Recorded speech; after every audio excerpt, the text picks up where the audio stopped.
So now we begin with in Tibetan we call it Jebun Ding, which is basically, I don't want to call it a sort of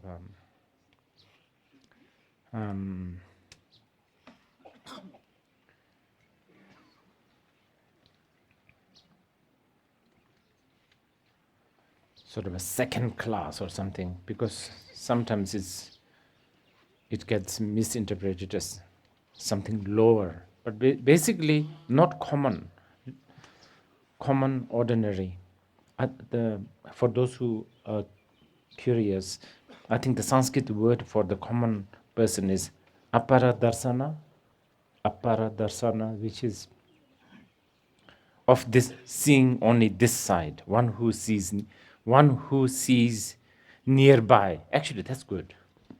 One who only sees nearby, one who only sees what there is. That's aparadarsana. Anyone who sees beyond that is on the path to the sublime. And that's what we are beginning to talk. Now,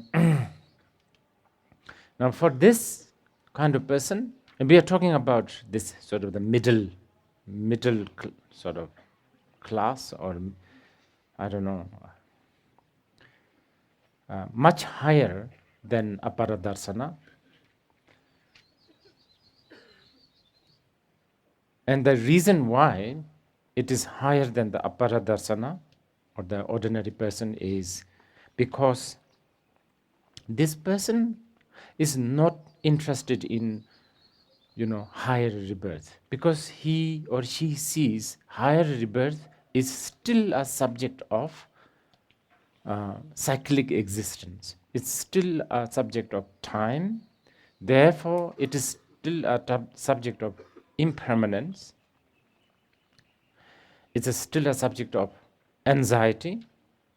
And also, it doesn't matter how high or how high rebirth you have achieved, it is still futile or essenceless. It is not, there is no substantially or truly or inherently existing entity.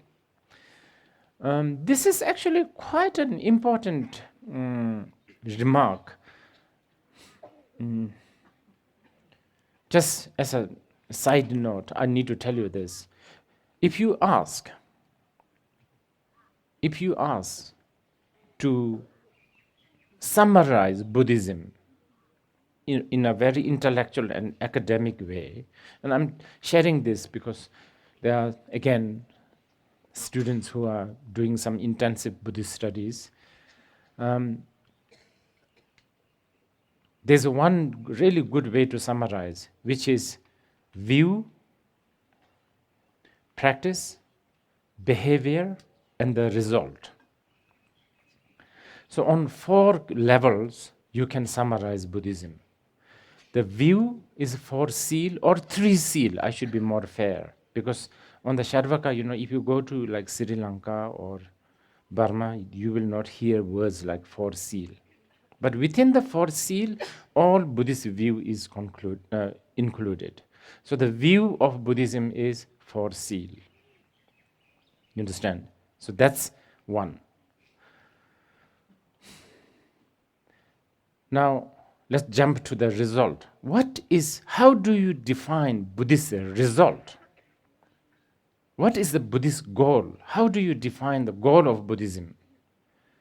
It's always what we call in Tibetan, Tande, meaning it is, the result in Buddhism is really nothing to get. It's not defined by what you get, what you achieve, it's not something that you achieve. It's actually something you eliminate. For instance, even the word Buddha, it has this connotation of awakening. So you are eliminating the sleep, the ignorance, the delusion. You understand? So it's like a discovery. So it's the result of Buddhism is an elimination. It's not something you get, like a heavenly experience or something that you didn't have before, but you now newly acquired, managed to get after so many lifetimes of working hard. Not like that. It's really fundamentally, it's a result of elimination. That's really important that you know. So now let's talk about Buddhist practice. Our Gompa practice, Gompa meditation, let's call it meditation or a practice. How do you define Buddhist practice? Buddhist practice is essentially, ultimately defined that whatever you are practicing, the method, whatever you are practicing, even a small, meager method such as burning an incense or lighting a lamp, to all the way like a very complicated ritual or a meditation or, I don't know, everything, whatever you are practicing, it has to go against what we call sitse, gompa sitse nyempo, we said this in Tibetan, which means your practice must go against the highest rebirth, highest lofty, okay, not, of course, go against the Panadol, go against the hot shower, you understand, but highest state. And this is an important subject in the Buddhist study.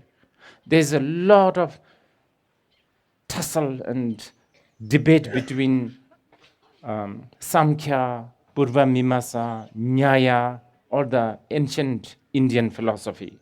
Buddhists would say, well, you Samkhyas, you Purva Mimamsas, your meditation, they're really good, but where this leads to? It only leads to, there's something called a sitse, which is the highest lofty state. And actually, this highest lofty state, people like you and me, we will not know how to differentiate between that and the enlightenment. It's that good. I'm serious. It's really, really good. There's been none of these rough, gross emotions. There's a lot of sort of clairvoyance. Your body is light. 1 grain of rice can maybe sustain you for 12 years, so on and so forth. So it's a really, really, really high state. You are not moved by praise. You are not moved by criticism. You are not looking for gain. You don't really care if you lose. It's a really, really high state. But the Buddhists are always so cautious about that. The reason why, because the Buddhists will say, like the mud that has settled in the lake, if you have not delete that ego clinging, one of these days this mud is going to rise. Let's say if a goat walk on the lake, then the mud will come. You understand? So Buddhist practice, no matter what, whether it's circumambulating the stupa,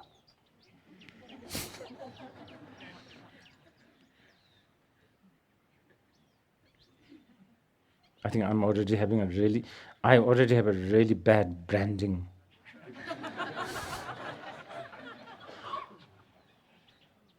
I already saw, social media comment about, and it's called, they call me rubbing Rinpoche. You understand? I don't know whether I should be happy or, angry. In one way, I feel happy because I feel that this might sort of turn on some people, young people. So I don't know what to do. Anyway, circumambulating a stupa, lighting an incense, it has to eventually, one way or another, directly or indirectly, has to topple the city. This is why we are always told, whatever you do, do it beginning with a refuge or the bodhicitta. I'm doing this for the benefit of all sentient beings. You understand? Do you know why we do that? Because no matter what kind of act it is, small act, if you think, I'm going to light an incense for the enlightenment of all sentient beings, then that merit or that act is an act eventually toppling the highest lofty state. Okay? Okay, just quickly, the behavior of Buddhism, right? View, tawa, gompa, meditation, jepa, behavior, sort of the attitude or the behavior, I think, conduct, and then the result we already discussed. Jepa chosu malungwa. It should not fall into extreme. This is quite vast. And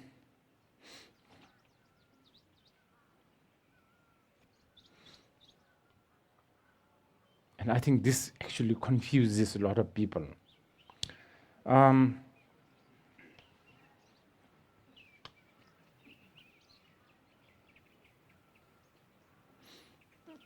And I've always given this example, like last night in the act by these great actors, there was Shariputra, who was a monk.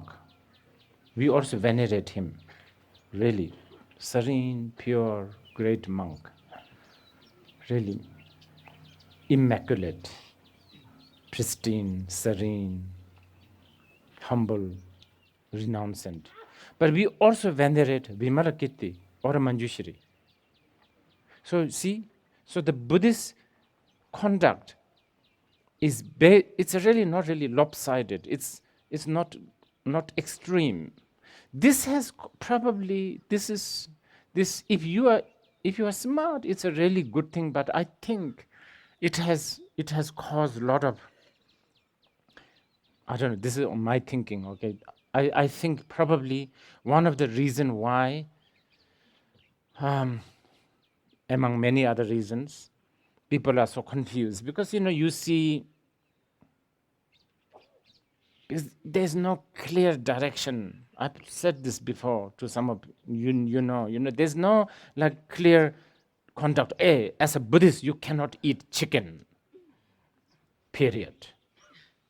As a Buddhist, you must wear socks. Period. It would have made much more easier. It would have, made, probably there'll be more Buddhist because it's much more easy to follow and less confusing. But it's not like this. And the reason why it's not like this is because of the view. You see? Because of the view. If you look at the view and if you dwell in the view, and if you want to realize this view, you can't afford to be extreme. Your behavior, your conduct can't be extreme. So I just want to tell you this first, and then to continue with this sort of, what do you call it?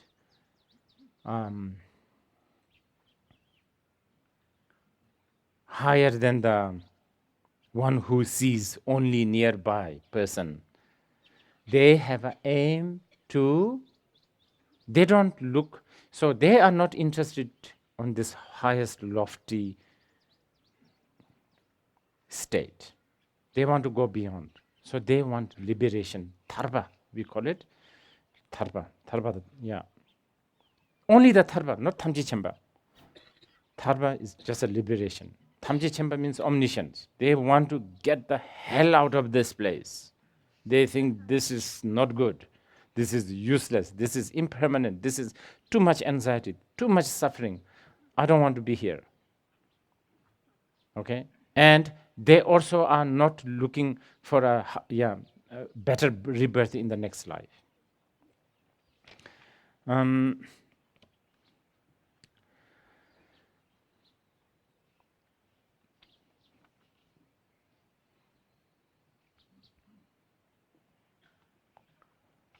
Okay, so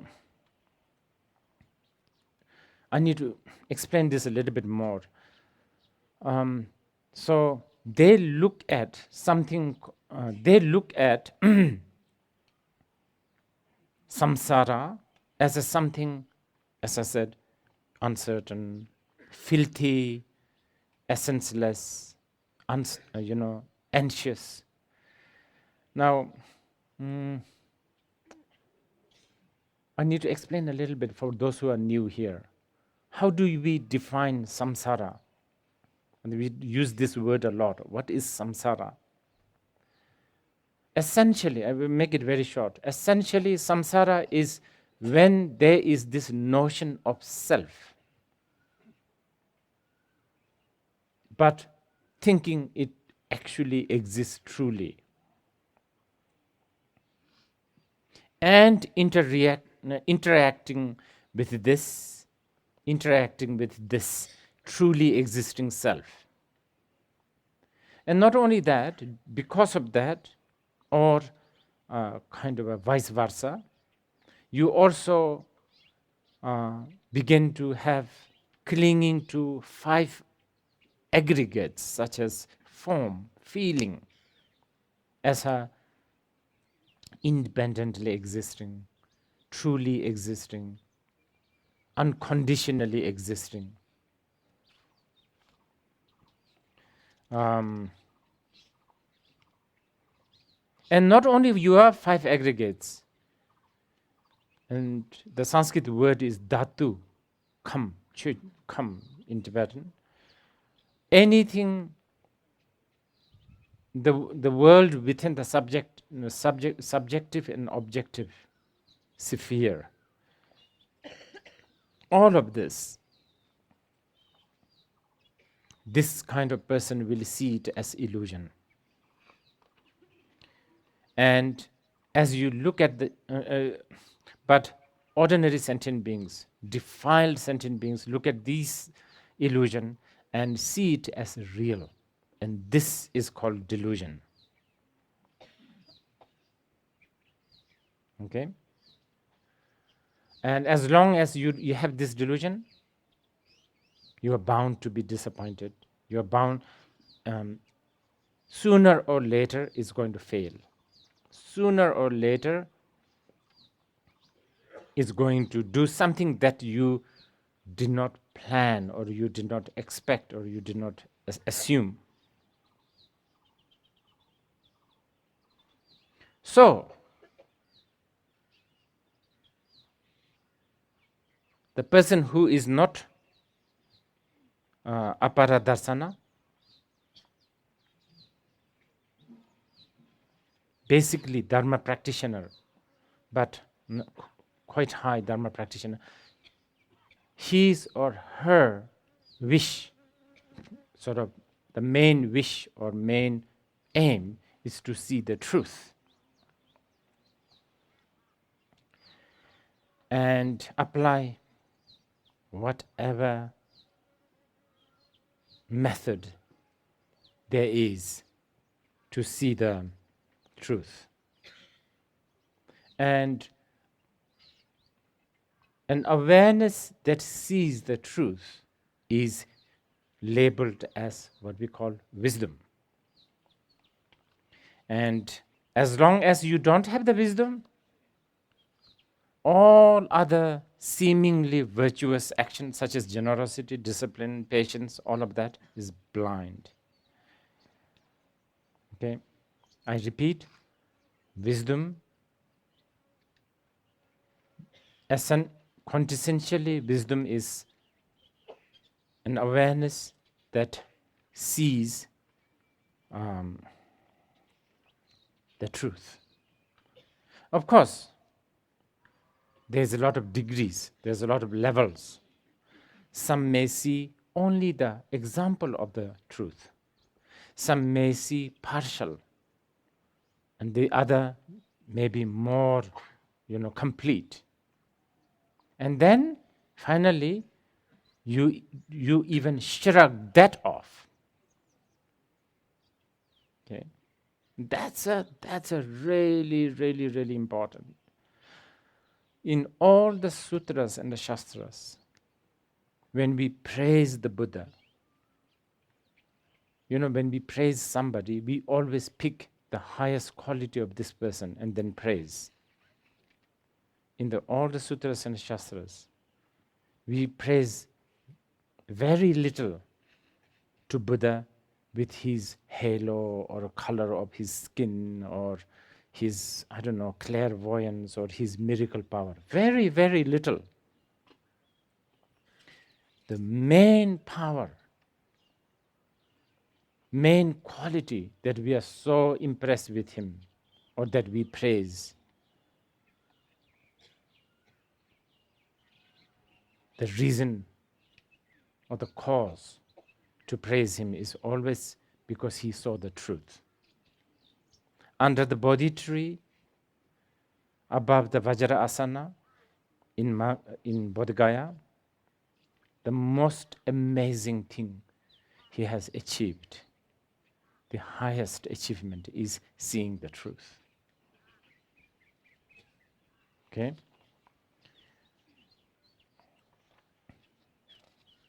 And he saw complete truth, not partial. Okay, now, what truth? What kind of truth we are talking about? Of course,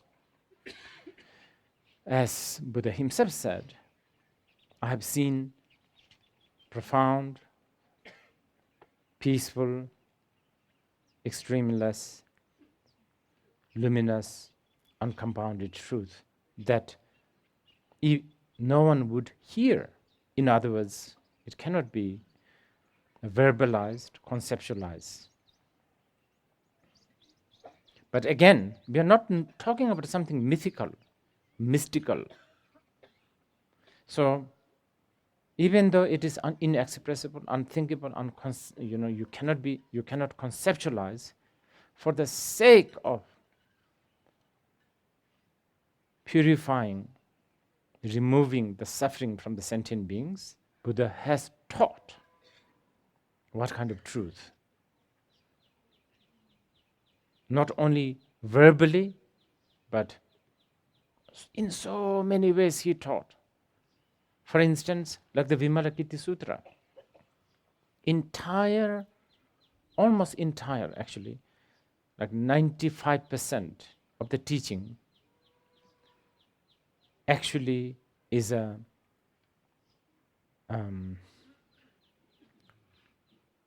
dialogue between his disciples. He himself was in the samadhi, just like in the Prajnaparamita Sutra. Samanawani Tingizin, he was in the state of what we call all-illuminating compassion. Doesn't mean that he was, through that, that there's so many ways he taught. So based on these teachings, if I just give you some glimpse of the truth that we are talking about, because you need to also know what kind of truth. We are not talking about mystical, mythical. So let's say he said all compounded things are impermanent. All emotions are pain. And with these two statements and these two truths, he realized, or we have been told, we have been taught by him the relative truth. All compounded things are impermanent. All emotions are pain. Relative truth. And then ultimately, there is nothing that becomes impermanent. So how can there is an impermanent? Ultimately, there is no such thing as emotion. So how can there be something called suffering? And even the term, there isn't, it does not exist ultimately. We say it only for the sake of conventional. If I elaborate this a little bit, when we say, okay, when you hear the Buddhist teachings such as no eyes, no nose, no this, no that, when we use this negation word, it's really nothing to do with it used to exist, and later, after Buddha came, it did not exist. It's not like that. There are two things you need to know when we use the word no. Oh, I can't resist. I have to quote Osho. Osho said, Buddhist no is a very big no, because in that no, there's a 1 million yes. When we use the word, it does not exist, this negation, there are two things you need to know. One is, whatever we are saying that it does not exist right from the beginning. It's not that it became non-existent later. Such as the dream that you dreamt last night. Like Vimalagiti, for instance, or an elephant, or a spider, whatever. Even as you dream, okay, before you dream, it did not exist, the elephant. While you dream, of course it's not there.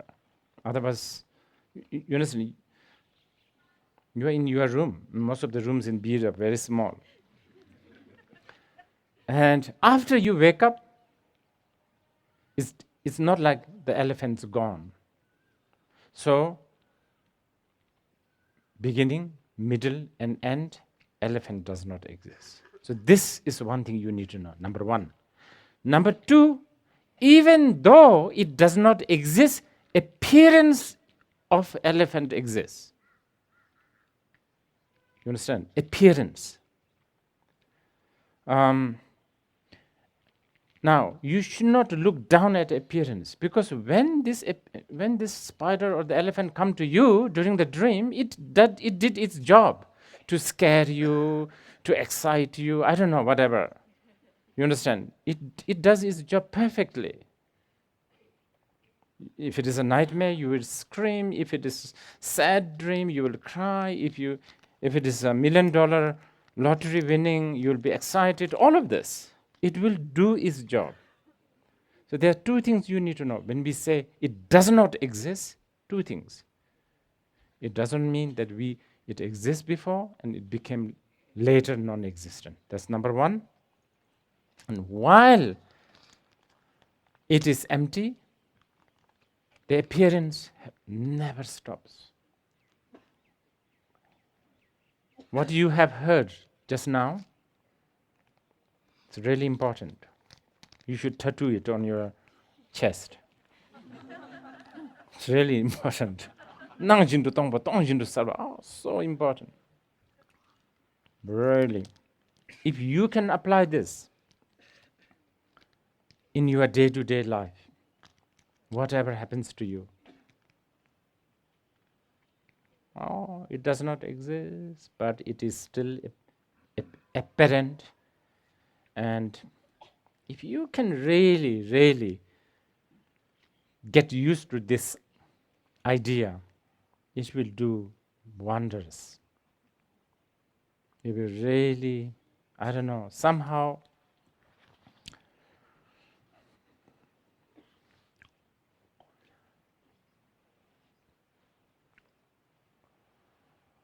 at the moment, it's like, this is what the Nyingmapa master said. Right now, we are a bit like bound by 1,000 feet rope, really tight.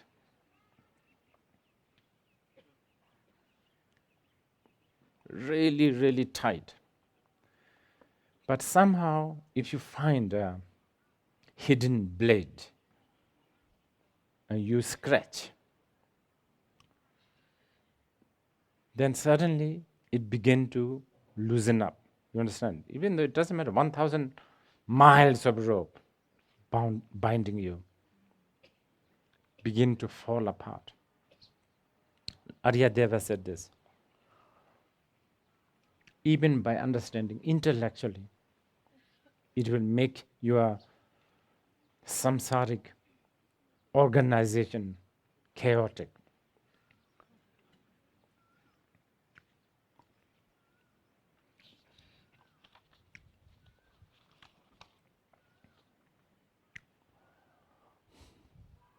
When there is a cause and condition, everything will be there.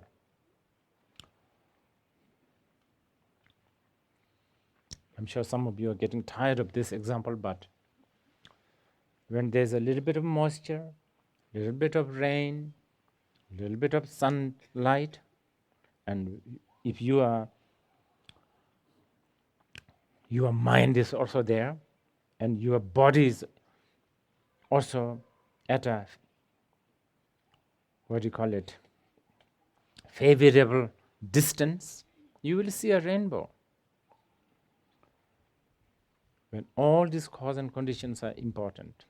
If you are so close to the rainbow, you don't see. So even the distance is important. When all these cause and conditions are there, there is an appearance of rainbow. Just like that, when there is a self-clinging, clinging to the self, clinging to the form, clinging to consciousness, all of that, and when there's a subjective and objective mind, and when there is a karmic formation, when all these are together, democracy exists. I don't know, 7-Eleven exists. I'm just telling you whatever comes in my mind. No, all this exists. Shampoo exists. Slippers exist. Notebook exists. Everything. Human beings exist. Friends, family, gain, loss, good, bad, many, few, tall, short, just like a rainbow. There's an appearance of all this. So, truth is nothing exotic. Have I told you anything exotic? Nothing. It's not mythical. It's ever present. You understand? It's happening now. Nothing exotic. Nothing divine. Very much with you. Very blatant. Embarrassingly blatant. Painfully obvious. So close. So close. Just so close. Closer than your nostril.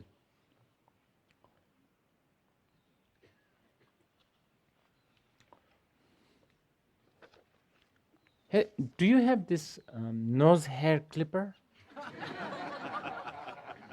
Anyone? You have, right? No? What? He doesn't have one.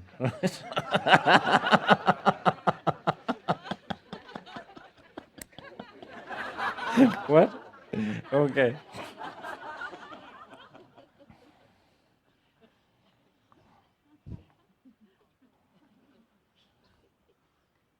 Okay. So obvious, so blatant, so much there right in front of us, walking with us, breathing with us. It's just there all the time, even as we speak. Okay. So why are we missing this? Many reasons. I'm going to choose one of the main culprit. Why are we missing this? Bhakcha, habit. That's why we are missing it. Strong habit. We have the habit of seeing, looking at things that are actually transitory and so many ingredients, but we have a habit of seeing it as one. Like when you are looking at me, when I'm looking at you, I don't see, I don't see his nostril and his, hair. I don't see his sweat. I don't see his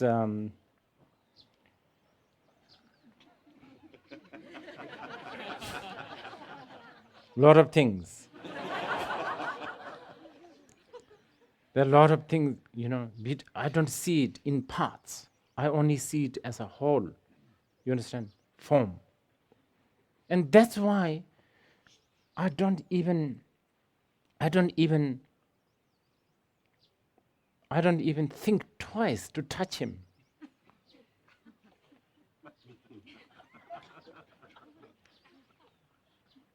I mean, shake hand, you understand?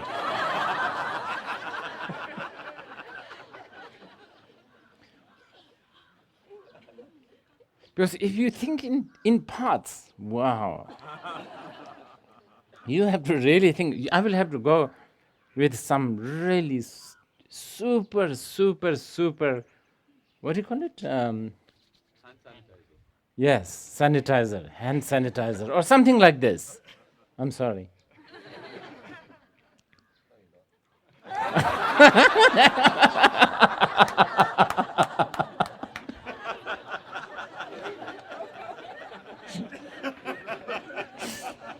Okay.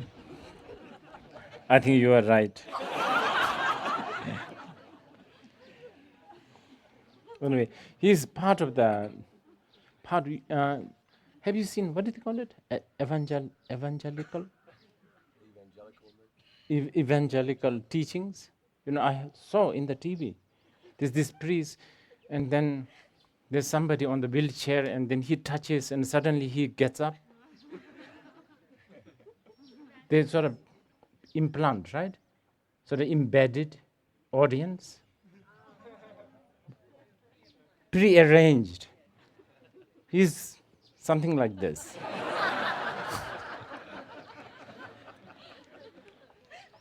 Usually. Anyway, we are talking about habit. So there's this habit of seeing parts as a whole. And also seeing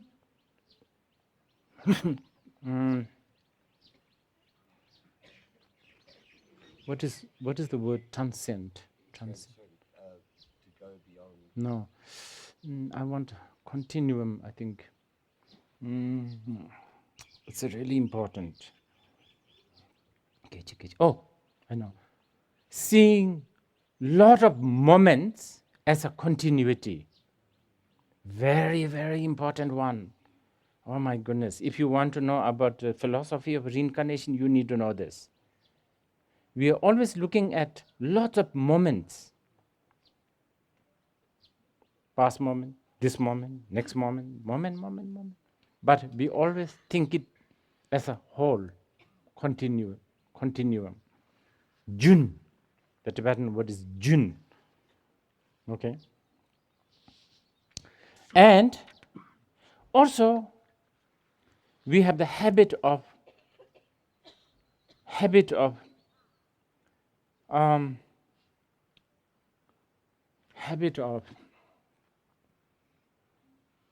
making something into useful. And when it proves that it is useful, then we like it. And then, when something is useful, that whatever something has become more valid and more true. But that's the word. You understand? And then the habit of liking anything that is sensible. I think we talked about that. Sensible, so important for us. And And then, yeah, I think we discussed this before, consensus. We all agree that the sun is hot. That's why sun is hot. Consensus. Yeah, so we just can't help. The habit is this. Habit is you have no control. You can't help but helplessly seeing parts as a whole, seeing moments as a continuum. We just can't help but agree with whatever is being decided by consensus, so on and so forth. Yeah.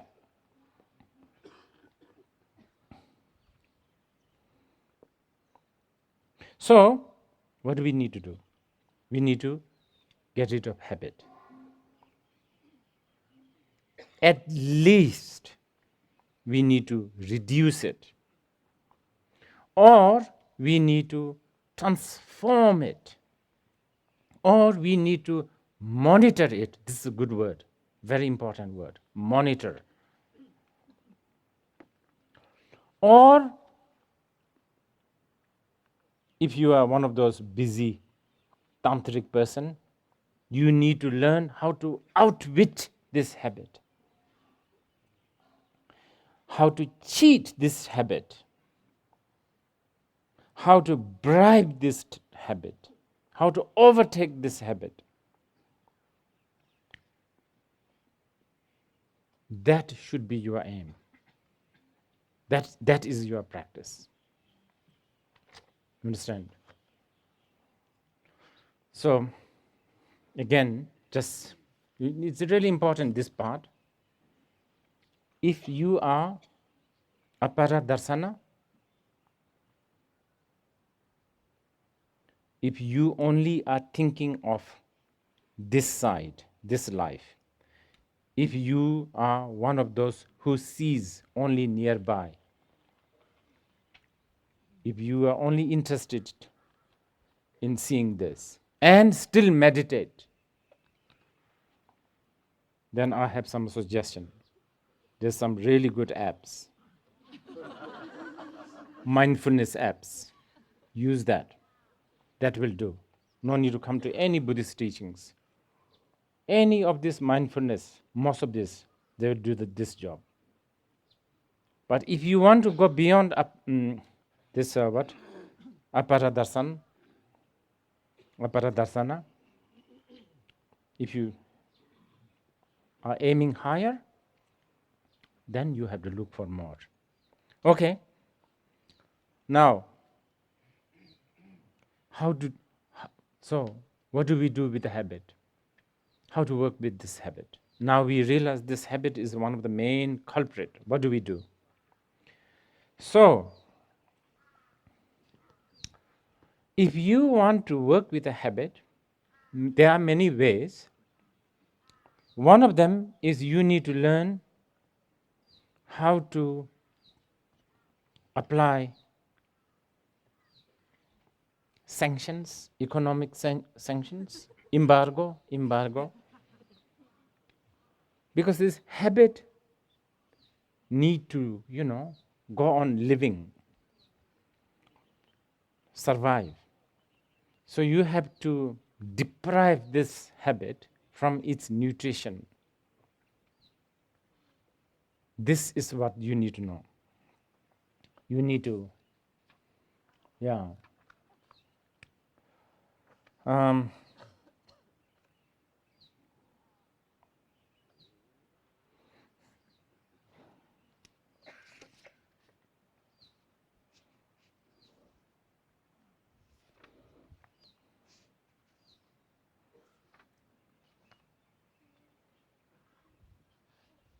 okay. So it's a bit like this. Let's say this is the habit, the iPhone. The phone is the habit. But it needs to be charged daily basis.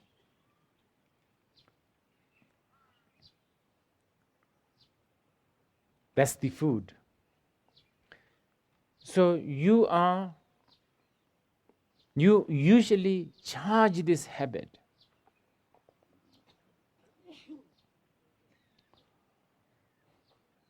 How do you charge? A good example is this watch that gets moved by moving. What is it called? Automatic watch. Something, you keep on moving and then it still runs.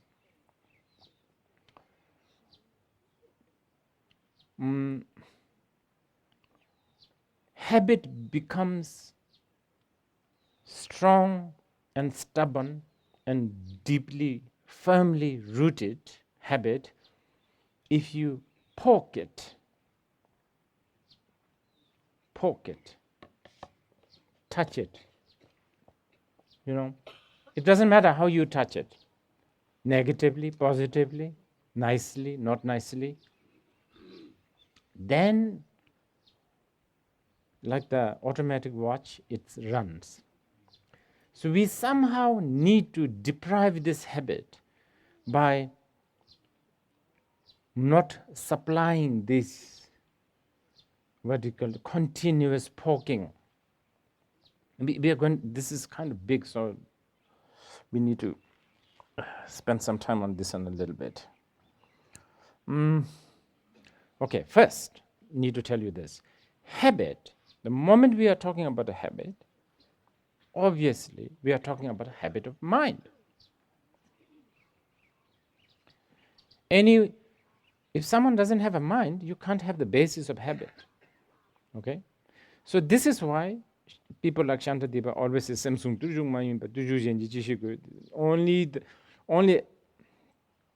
only discipline you need. Only practice you need is the practice of taming mind, training mind, so on and so forth. Also Buddha Shakyamuni himself said this.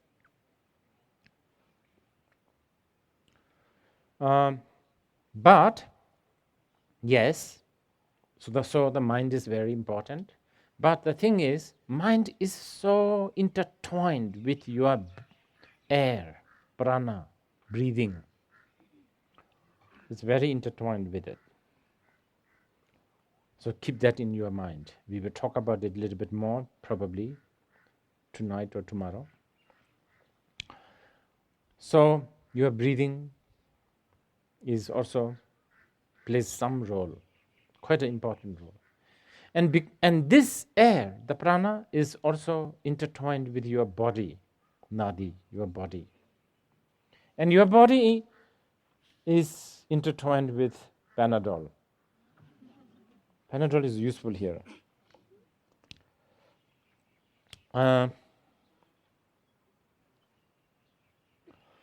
So, in many, there are just countless of methods that works with mind alone, with mind and breath together, with mind, breath, and the body, with just body and the prana. There's so many different varieties, different. If you can understand, then you will appreciate even the gesture of prostration. Why prostrate? Okay. Now all these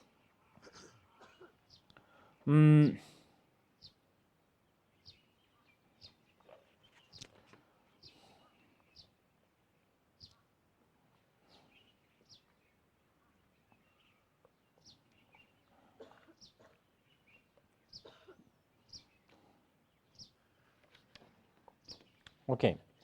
All this what I've just told you is probably convincing for you. No matter how hard-headed, intellectual, scientific, objective-minded you are, you can sort of have to accept that there is a habit and the habit becomes addictive and the addiction is not good and uncontrollable and it brings you to the suffering and all of that. You can sort of So it makes sense that,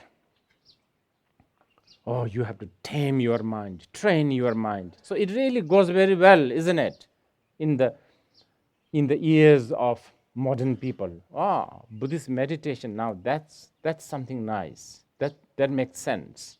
I like that. Good.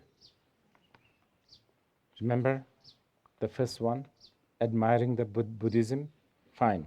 But today I'm going to do something a little bit different here. See, if there's somebody like our Finnish guy, where's he? Oh, okay. If he comes and say, Rinpoche, what should I do? I heard that there's a Vipassana retreat. Vipassana, 9 days, intensive course. Should I do that or should I go to Bodh Gaya? I will say, go to Bodh Gaya.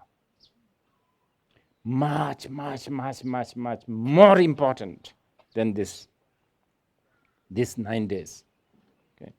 Now that, scientific people, intellectual people, objective people, they will not understand, oh, what's this? This is this religious, superstitious. You understand? Dogmatic. No, won't go into their ear. But I will insist to this Finnish guy because the reason is, for me, merit plays a very important role. So important. If you don't have the merit, yes, you can do 9 times of 9 days Vipassana. Yeah, your cushion will become very soft. That's about it. Do you know why? Because to understand the truth, you need merit, really. Even to want the truth, even to have some attraction to the truth.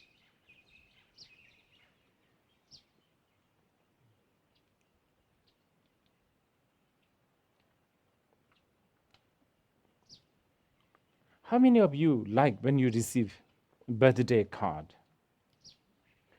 If somebody sends you yearly, you will die card. You understand? You won't be happy because you don't have the merit to hear the truth. Happy birthday. You understand? That's just so not, it's so, I don't know, it's sometimes it's like a slap on your face, especially when you are over 50. It's like telling you, you are getting, you understand, but we like. But, really, yearly death day card. We don't have the appreciation. Why? Because we don't have the merit to hear, like, want, need to hear the truth. You know what? It's all your projection. You will get annoyed when you hear this. It's so annoying, somebody telling you this. It's all your karma, also really annoying. So, yeah, to want the truth, to hear the truth, to listen to the truth, you need merit. Merit is important.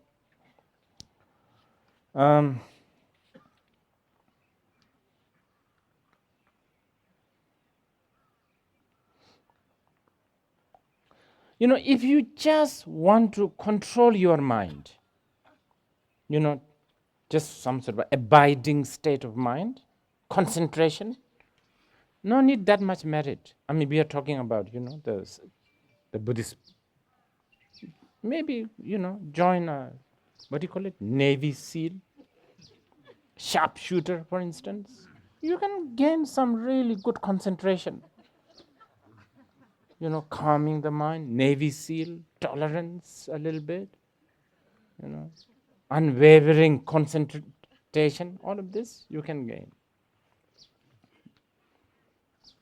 Just calming the mind, not so much merit you need. Seeing the truth, yes, you need a lot of merit. So I would emphasize in, what do you call it? I'm emphasizing this because, as I said, most cherishes things that are scientifically proven, clinically proven, tested. Oh yeah, sitting straight, 9 days, 10 days, calm. Oh yeah, of course. That's no need to be that smart, of course. If you sit somewhere, of course, you will become a little bit calm.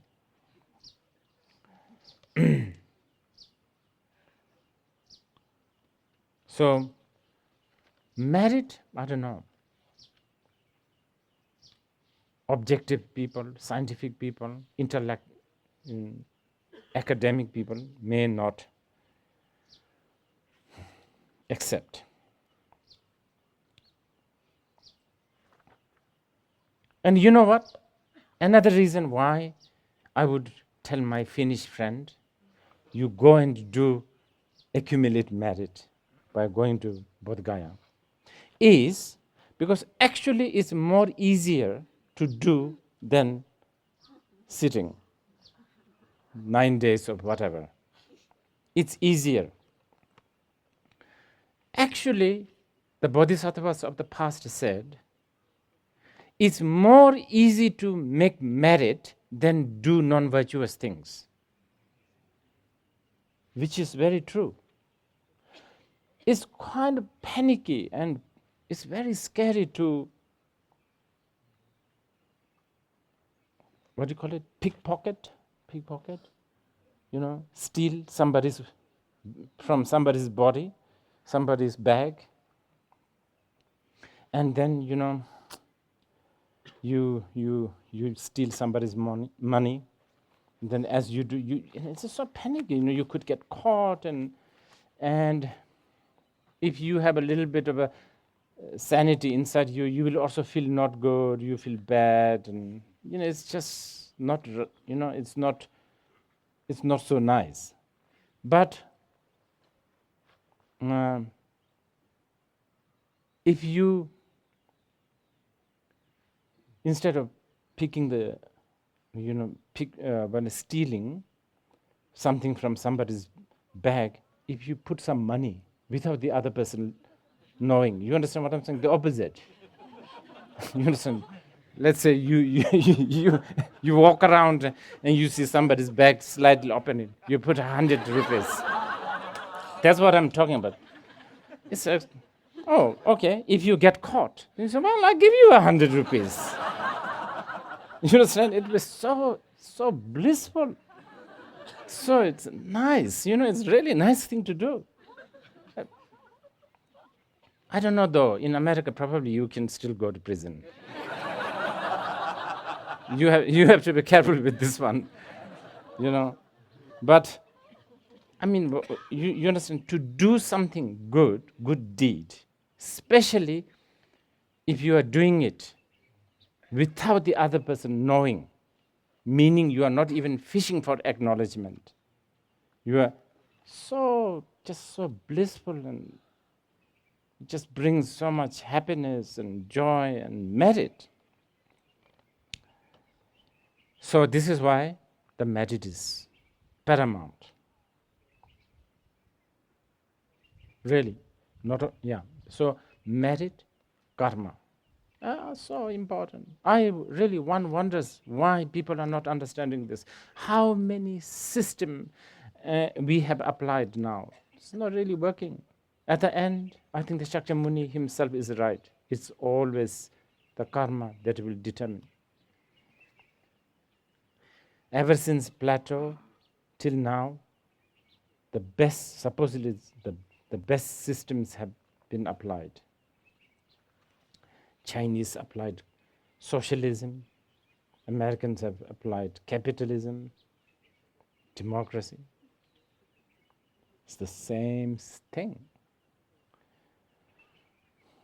Sometimes one wonders why, like we are told that there's a few, small amount of very, very wealthy people who is controlling the world. We always grumble that. In this day and age, why can't the rest of the poor people all unite and not buy Coca-Cola for just one day? Will it happen? I don't think so. Because, we just are so much subject to our own karma, our own, I don't know, everybody has,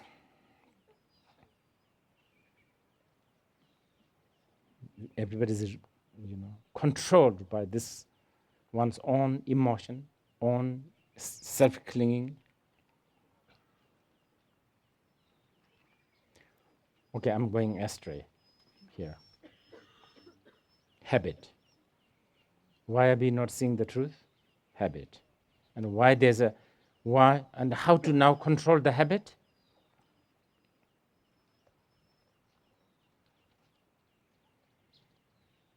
Deprive the habit from its nutrition. Okay, this leads to very important subject. What is the nutrition of habit? It's really important. What makes habit strong and working and continuous? What is it? What is it? What is feeding habit?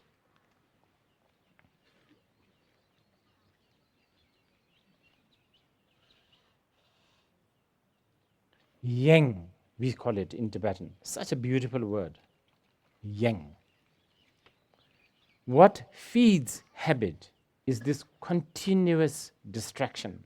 I'm not talking about Facebook browsing, watching movie. Oh, of course, that's like gross distractions. But you know what is distraction? The Tibetan word yang is such a good word. It has the connotation of being numb. Being numb. Engrossed.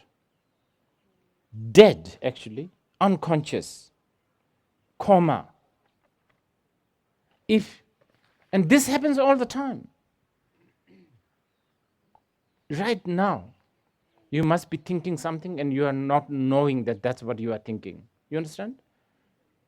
Constantly distracted. When you are thinking of that, you are busy thinking of that, you are engrossed thinking of that, you are occupied thinking of that, and you are not aware of If one moment of thought, your thought that you are thinking, if I could film it, you understand?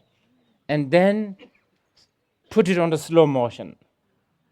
It will be a bit like a fly slowly moving in your mouth because you are distracted. And it has all the time to do whatever it wants and then even has the time to come out. This is how we get engrossed all the time, constantly. And this is something that,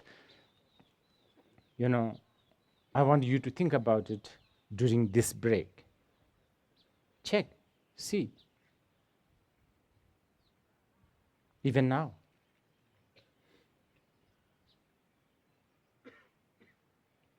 You're engrossed.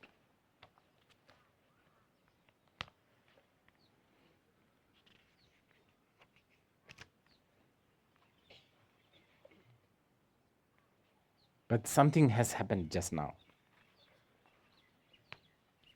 As soon as I said, check, see whether you are engrossed. For the first time, you have unplugged the battery from your habit. You got it? Remember, habit needs charging, power. And what is the power? Distraction. numb, engrossment. And just now you are all sort of busy. Oh, Rinpoche said, we are all distracted. Am I? Like that. One moment you unplugged. And I think now you are plugged already. Because you're already engrossed with what I have to say. Constantly. Think about it. This is your homework till this afternoon 4. Please, if you have, have to go a few minutes early. So if you have questions, maybe just 2 or 3 questions. Did anyone lasted throughout the movie last night? Or did some people watch? Did you watch? Did you watch? Was it good? It's the best. I'm telling you. What? Yeah? You think? It's the best, I think. Okay. Without being unethical? This is a little difficult, actually. I don't know why. This is the problem. You know, all these kind of great films, you don't get it. I'm also searching. I wanted to archive it. It's so beautiful. Don't you think? The painting, the last, oh, fantastic. Hello, Rinpoche. Yes. Here.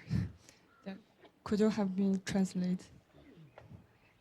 问一个昨天关于安忍的问题，就是当你和你的男朋友或者女朋友相处的时候，双方都有自己的个性，谁也不想迁就谁，然后在当下觉得以前学的都白学了，无论想到什么都不管用，这个时候该怎么办？然后用今天的课程来说，就是本来我们是不认识的，然后现在在相处的过程中的这些情绪都是显象，然后之后分开了，这些经历都像是在做梦，但是有的时候即使知道自己在做梦，为什么在当下的显象也会觉得恐惧和惊慌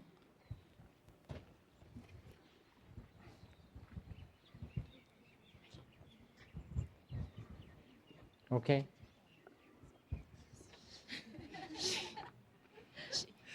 She has 2 questions. First question, she said how to practice patience when she argue with her boyfriend, because she know the theoretically, but in daily life can't help. That's first question.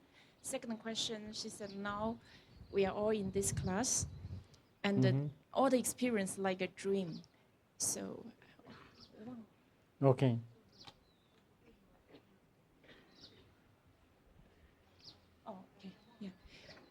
Yeah, and she said even she know it's a dream, but still she feel panic. So even we know all this is dream, so she wanted me to explain. Even though we understand, okay, now everything is a dream, like we meet dream likely here with all the people, but still we have emotions, got panic. That's the second question. First question is like how to. Okay, got it. The first one has many methods, I think. I think you can look at the cause and conditions. You can contemplate on this cause and conditions. You can think about the big picture of, I don't know, your relationship. Oh, so many. And if none of this works, just look at his lips and don't listen to what he say.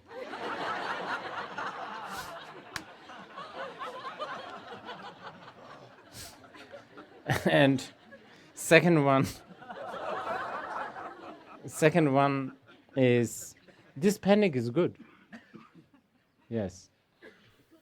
Okay. And yeah, please. Yes. Thank you, Rinpoche. I'm a very lazy practitioner. I try to practice every day, but I have a strong habit when I'm practicing and I get lazy and I get distracted. I start thinking about, TV or the latest Apple products or whatever. And I think, well, it's okay because technically there's no difference between meditating and not meditating. Technically, I'm already enlightened, so it doesn't really matter. Very good. What do I do with that? Carry on. Move on with it.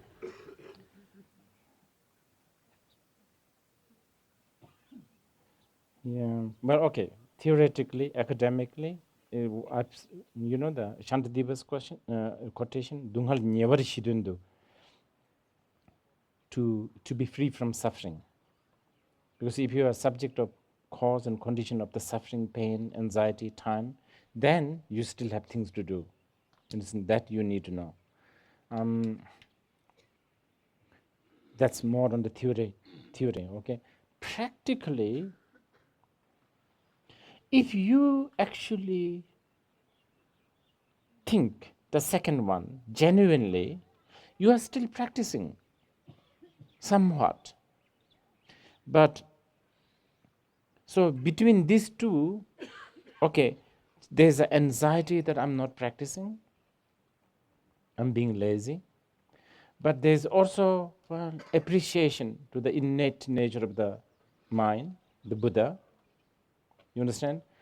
If these two sort of have a tussle, you understand? I think it will only do good for you. I would keep it, but I would maybe be critical to your confirmation. You understand? Be analytical and critical and skeptical towards your confirmation that, oh, technically it's all okay. You understand? So be critical towards that. That's how the path is. Path is all like that. You apply this, and then you apply another thing to be critical to this, and then you apply another one to. Okay. Okay, thank you. Who has the mic? Yeah, please. Good Yeah. morning, Rinpoche. I have a slightly long question, but it encompasses a lot of the topics that you covered today and also yesterday, and some of the questions that were asked. So it primarily revolves around reincarnation, karma, merit, and aparadarshana. So there's a clarification also that I sought. Like when you spoke about somebody could go to the stupa or you rub himself or even circumambulate or do whatever. How I actually tried to think about what actually would happen with a mind like that. And what I understood is that we are entrapped in our dualistic vision. So because of that, seeing the object outside and not our own nature makes the mind go deeper with a sense of self-confidence. So because of that, I'll be able to unravel deeper levels of my conscience by doing that to a stupa, because I don't have the awareness and the confidence to do that with myself. So taking that further to the concept of merit when I do that, because in our Buddhist circles, I find a lot of grasping at merit. And if you have a very capable life, if you think one is very capable and we have the material sources also to do good outside in society, then you really want to help others, because you know that impermanence, you can't have the same fun over and over again, whether it's food or travel or sex or anything like that. It's just a cycle, and that cyclicity makes it a suffering because of the effort that you have to put into it. So what we really want to determine is what is the maximum way I can make the best use of this life. And in that, if I practice the Dharma, it takes a lot of time and effort. And I personally, I did that for some time. For 2 years straight, I put in a lot of time. And what I found is that a lot of people delude themselves that yes, there's a teacher, the teacher knows everything, or the mind of the guru, or grasping at merit, let's do this, let's distribute. And I did that as well. But there's cognitive dissonance that because the mind is doing thousands of prostrations, because the mind is doing nyungne, somewhere it says, okay, convince yourself that it exists, because the conflict creates disturbances in the body and also in the mind. But if you sustain that, you actually fight for the truth, which is aparadarshana, because you really are interested in the truth. You're not interested in bullshit. And so the question comes is, how does one really get to the truth? Because ultimately it requires faith. So a person determines that, okay, something needs to shatter my reality. And then if we do that, the only way to do that is finally, after we've done all that, we think that, okay, if I can get Shine, maybe I'll get a Siddhi. And then you can see, okay, the reality shatters. Then I have full faith that I can, totally dedicate my life in this, and I won't be wasting my life.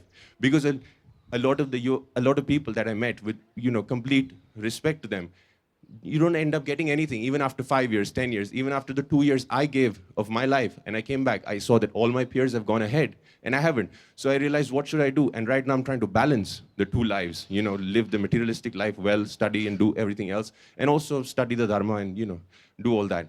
But really, why is it that when we respect our teachers so much, why can't, because we have this belief the teachers have so much power, why is there not a display of Siddhi? The Buddha did it, in Shravasti, and the teacher could do it. And of course, there are methods to do it, so that we know that we're not hallucinating.